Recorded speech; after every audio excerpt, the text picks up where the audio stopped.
Setiap kali bulan Ramadan tiba, ada satu tradisi yang tidak pernah absen. Berburu takjil. Dari kolak yang manis, es buah yang segar, hingga gorengan yang renyah, takjil menjadi bagian yang paling ditunggu di waktu berbuka. Tapi pernahkah kamu bertanya, sejak kapan tradisi ini ada? Bagaimana takjil berkembang di berbagai budaya? Dan apa makna di balik hidangan-hidangan khas ini? Hari ini kita akan menjelajahi dan membahas sesuatu yang sangat lekat dengan bulan Ramadan, yaitu takjil. Apa sih sebenarnya takjil itu? Dan dari mana asalnya? Hai penjelajah waktu, selamat datang di Labirin Sejarah, tempat di mana masa lalu tidak pernah benar-benar berlalu. Bersiaplah untuk menyusuri lorong-lorong waktu dan menemukan cerita-cerita yang tersembunyi di balik tirai sejarah.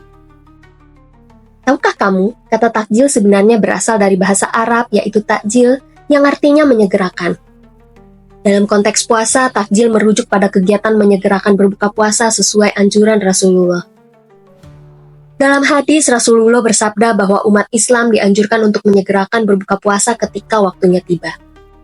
Nah, dari sinilah tradisi takjil mulai dikenal. Takjil yang kini menjadi tradisi khas Ramadan di Indonesia memiliki sejarah panjang yang berkaitan dengan masuknya Islam ke Nusantara serta adaptasi budaya lokal. Agama Islam mulai masuk ke Indonesia sekitar abad ke-13, dibawa oleh para pedagang dari Arab, Persia, dan Gujarat. Bersamaan dengan ajaran Islam, tradisi dan kebiasaan yang terkait dengan ibadah puasa juga diperkenalkan, termasuk anjuran untuk menyegerakan berbuka puasa atau tajil. Awalnya, takjil di Indonesia masih mengikuti tradisi Timur Tengah, yaitu berbuka puasa dengan kurma dan air putih.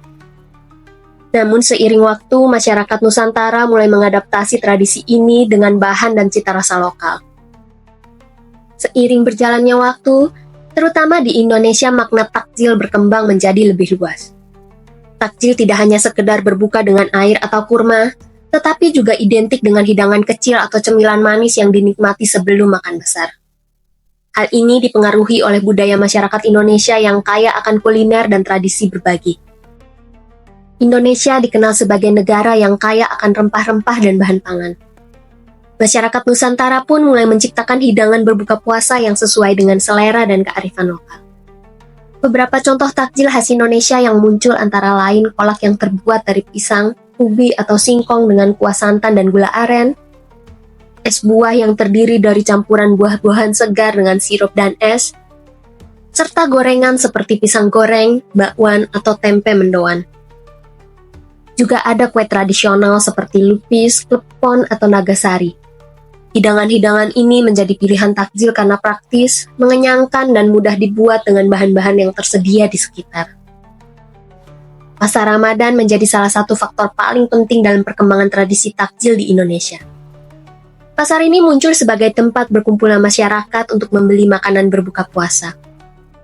Suasana ramai dan penuh kebersamaan di Pasar Ramadan semakin memperkuat tradisi takjil sebagai bagian tak terpisahkan dari bulan suci. Di Pasar Ramadan, berbagai jenis takjil dijajakan, mulai dari yang tradisional hingga modern. Hal ini membuat takjil semakin populer dan dinanti-nantikan oleh masyarakat. Seiring perkembangan zaman, takjil terus berevolusi. Kini, takjil tidak hanya terbatas pada hidangan tradisional, tetapi juga mencakup makanan modern seperti martabak, puding, atau bahkan makanan kekinian seperti sushi atau croissant. Meski begitu, esensi takjil sebagai hidangan pembuka berbuka puasa tetap terjaga. Takjil bukan hanya soal makanan, tetapi juga tentang kebersamaan. Biasanya orang-orang berbondong-bondong ke pasar untuk berburu takjil, atau ke masjid untuk membagikan takjil gratis. Ini menjadi momen untuk mempererat tali silaturahmi. Meskipun takjil telah menjadi tradisi yang sangat melekat dengan Ramadan, ada beberapa kontroversi yang muncul seputar praktik dan makna takjil. Berikut adalah beberapa isu yang sering menjadi perbincangan. Pertama, makna takjil yang bergeser. Awalnya takjil bermakna menyegerakan berbuka puasa sesuai anjuran Rasulullah, namun kini takjil lebih sering diidentikan dengan makanan atau cemilan kecil sebelum makan besar saat berbuka puasa. Hal ini dianggap mengaburkan makna asli takjil yang bersumber dari ajaran Islam. Meski begitu, banyak ulama menjelaskan bahwa perkembangan makna takjil tidak mengurangi nilai ibadahnya selama tetap mengutamakan anjuran untuk menyegerakan berbuka puasa.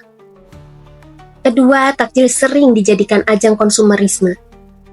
Di era modern, takjil seringkali dijadikan ajang untuk menunjukkan gaya hidup, di mana orang berlomba-lomba membeli atau menyajikan takjil mewah dan mahal. Hal ini dinilai bertentangan dengan semangat kesederhanaan dan berbagi di bulan Ramadan. Sebagian pihak menyarankan agar takjil tetap sederhana dan fokus pada nilai ibadah serta berbagi bukan sekedar gaya hidup. Ketiga, takjil gratis yang menimbulkan masalah. Tradisi membagikan takjil gratis di jalanan atau masjid meskipun bertujuan baik namun kadang juga menimbulkan masalah, seperti kemacetan atau perilaku tidak tertib saat berebut takjil. Untuk mengatasi masalah ini, pemerintah dan masyarakat mulai menggalakkan kampanye untuk membagikan takjil secara lebih tertib atau membagikan takjil di lokasi yang tidak mengganggu lalu lintas. Keempat, takjil yang tidak sehat. Beberapa jenis takjil seperti gorengan atau minuman manis berlebihan dinilai kurang sehat jika dikonsumsi setiap hari.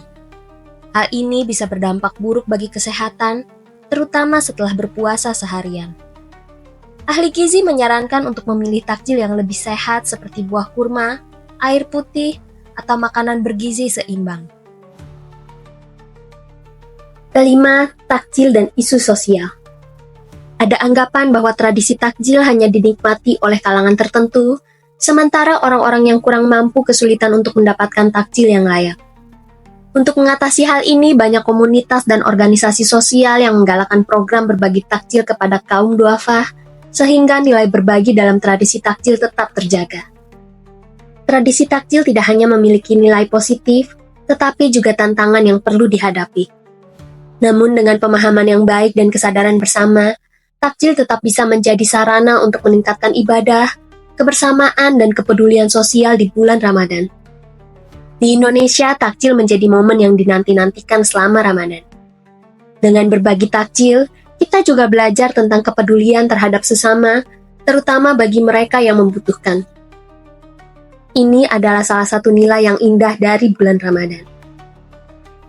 Jadi, takjil bukan hanya sekedar tradisi, tetapi juga sarana untuk mengingatkan kita tentang pentingnya menyegerakan kebaikan dan berbagi dengan sesama. Semoga kita bisa terus menjaga tradisi ini dengan makna yang sebenarnya, yaitu berbagi dan bersyukur. Sampai di ujung labirin kali ini. Tapi jangan khawatir, masih banyak lorong waktu yang menunggu untuk kita jelajahi bersama. Sampai jumpa di petualangan berikutnya penjelajah waktu.